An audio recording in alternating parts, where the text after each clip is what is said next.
ਗੱਲ ਕਰਾਂਗੇ ਜਿਹੜੇ ਹਿਮਾਚਲ ਤੋਂ ਵੀ ਕਈ ਸਾਥੀ ਜਿਹੜੇ ਇੱਥੇ ਪਹੁੰਚੇ ਔਰ ਨਾਲ ਜਿਹੜਾ ਸਮਰਥਨ ਕਰ ਰਹੇ। ਕਿਹੜਾ ਪਿੰਡ ਤੁਹਾਡਾ ਔਰ ਕਿਸ ਜਗ੍ਹਾ ਤੋਂ ਤੁਸੀਂ ਆਏ ਹੋ ਇੱਥੇ?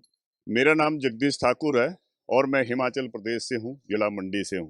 मैं भी इस आंदोलन का हिस्सा बना हूँ। इससे पहले भी मैं 13 महीने किसान आंदोलन में रहा हूँ और मैं आपके चैनल के माध्यम से कहना चाहूँगा मोदी जी को, जो उनमें घमंड है। ਅੰਮ੍ਰਿਤਸਰ ਦੀ ਪਵਿੱਤਰ ਧਰਤੀ, ਪ੍ਰਕਾਸ਼ ਪੁਰਬ ਦਾ ਸ਼ੁਭ ਦਿਹਾੜਾ, ਇੱਕ ਪਰੰਪਰਾ ਦੀ ਸ਼ੁਰੂਆਤ। ਮੁੱਖ ਮੰਤਰੀ ਤੀਰਥ ਯਾਤਰਾ ਸਕੀਮ, ਉਸ ਦੀ ਉਮਰ ਅਤੇ ਉਸ ਦੇ ਵਰਗ ਦੇ ਲੋਕੀ ਆਪਣੇ ਆਪਣੇ ਤੀਰਥ ਸਥਾਨਾਂ ਦਾ ਸਫ਼ਰ ਕਰ ਸਕਣਗੇ। ਨੰਦੇੜ यानी सचखंड श्री हजूर साहिब। बस भगवंत मान दे बहुत शुक्रमान है, साडा बेटा है भगवंत मान। मुख मंत्री भगवंत सिंह मान ने हजारां बुढ़े मापियां लई एक बेटे दा फर्ज निभाया है। जो हंकार से भरे पड़े हैं उसके लिए कहना चाहता हूं कि लोहा जब तपता है पूरी ताकत भरता है, सोने को जितनी आग लगे उतना प्रखर निखरता है, हीरे को जितनी धार लगे उतना खूब चमकता है, मिट्टी का बर्तन तपता है तब धुन पर खूब खनकता है, सूरज जैसा बनना है सूरज जितना जलना होगा, सूरज जैसा बनना है सूरज जितना जलना होगा, नदियों सा प्यार पाना है तो पर्वत छोड़कर निकलना होगा। हम आदम के बेटे हैं क्यों सोचें राह सरल होगी, हम आदम के बेटे हैं क्यों सोचें राह सरल होगी, थोड़ा वक्त लगेगा लेकिन संघर्ष जरूर सफल होगा, हर संकट का हल होगा आज नहीं तो कल होगा। तो इसलिए समर्थन करने के लिए पहुंचे हो तो अगे दिल्ली तक भी नाल जाओगे?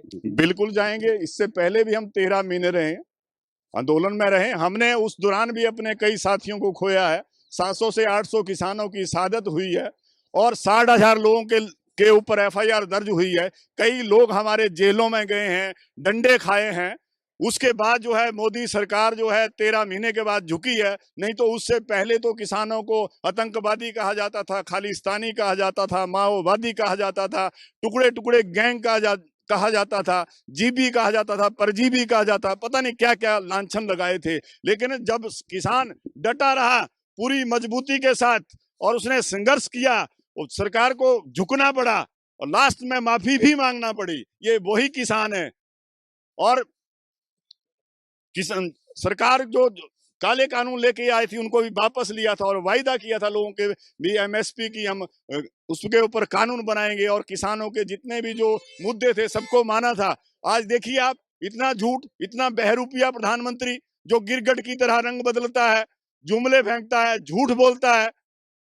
तो देखिए आप, आज किसानों को दोबारा जो है यहाँ आना पड़ रहा है और संघर्ष करना पड़ रहा है।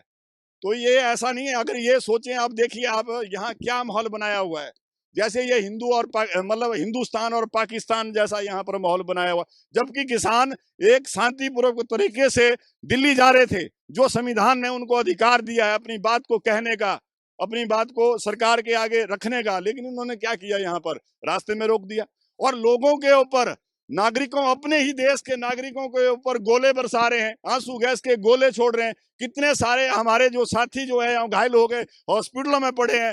एक साथी हमारा जो है ज्ञानचंद जी शहीद हो गए यहाँ पर, लेकिन सरकार के कान में जू नहीं है। ये किसान और मजदूर को ये सरकार कीड़ा मकोड़ा समझती है कि ये कीड़े मकोड़े हैं, जबकि ये सरकार जब ये आई थी, मैं अगर 2014 की अगर बात करूं तो इनके जो मुद्दे होते थे, महंगाई, भ्रष्टाचार, काला धन, जो प्रधानमंत्री ये कहता था अगर मैं देश का प्रधानमंत्री बना तो मैं 100 दिन में काला धन वापस लाऊंगा, नहीं लाया तो मुझे चुराहे पर फांसी दे देना। काला धन तो दूर की बात, इन्होंने इस देश में नोटबंदी जैसा कानून लेके आए और जो हमारे जो बुजुर्ग थे, जो महिलाएं थी, जिन्होंने अपने बुरे वक्त के लिए 10-20 हजार रुपए अपने घर रखा हुआ था, उनकी जेबें भी खाली कर दी, लोगों को लाइन पे लगा दिया और लाइन पे लग के कई लोगों की मौतें हो गई। तो मतलब ये सरकार जो है कभी भी मजदूरों के, किसानों के, कर्मचारियों के, किसी के हित में नहीं है और इस देश में एक नफरत का माहौल पैदा किया जा रहा है। लोगों को धर्म की फीम चटाई जा रही है, लोगों में नफरत पैदा की जा रही है, भाई को भाई के साथ लड़ाया जा रहा है। इस तरह की राजनीति इस देश में की जा रही है, जबकि ये लोग जो चाहिए ना, ये शिक्षा की बात करते हैं, ना ये स्वास्थ्य की बात करते हैं, ना ये रोजगार की बात करते हैं। बस हिंदू मुसलमान, मंदिर मस्जिद, सिख ईसाई, बस उसी पे जो है लोगों को ध्रुवीकरण किया जा रहा है, राजनीतिक ध्रुवी, और मतलब राजनीतिक रोटियां सेकते हैं। अभी देखिए आप 2024 में इलेक्शन आने जा रहे हैं, लेकिन मुद्दा क्या है? मुद्दा राम मंदिर। बेरोजगारी का मुद्दा नहीं है, शिक्षा का मुद्दा नहीं है, स्वास्थ्य का मुद्दा नहीं है, लेकिन राम मंदिर। अब जबकि राम मंदिर का आप देखा होगा, जो इसके हिंदू धर्म के, जो सनातन धर्म के सबसे बड़े जो धर्म गुरु जो शंकराचार्य को माना गया, वो कहते रहे कि अभी राम मंदिर का निर्माण नहीं हुआ है, अभी 2 साल लगेंगे। लेकिन उससे पहले मोदी जी जो है उसका उद्घाटन, क्योंकि वो राजनीतिकरण करना चाहते हैं उस चीज का।